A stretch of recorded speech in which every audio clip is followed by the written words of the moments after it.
आज का last step मतलब तीसरा स्टेप है, तो चलिए स्टार्ट करते हैं। 5 6 7 गो।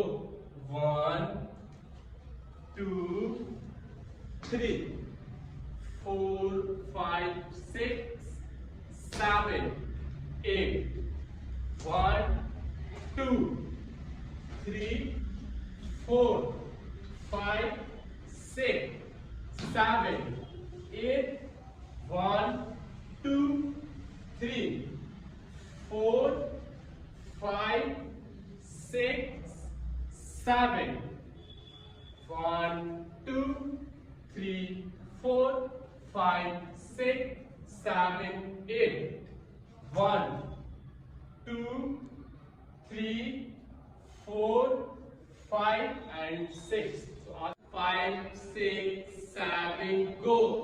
1 2 3 4 5 6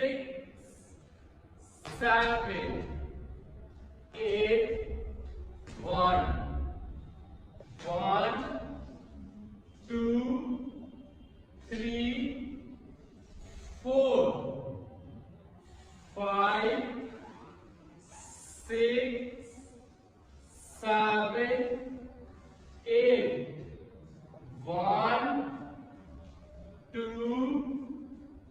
3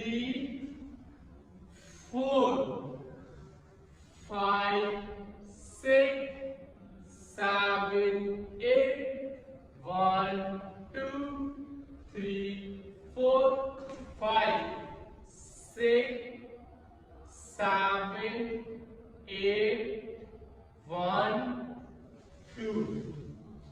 तो आज के लिए इतना लास्ट था। सॉन्ग खत्म हो चुका है। तो गाइस प्लीज आप लोग जाके देखें फर्स्ट 1 फर्स्ट 2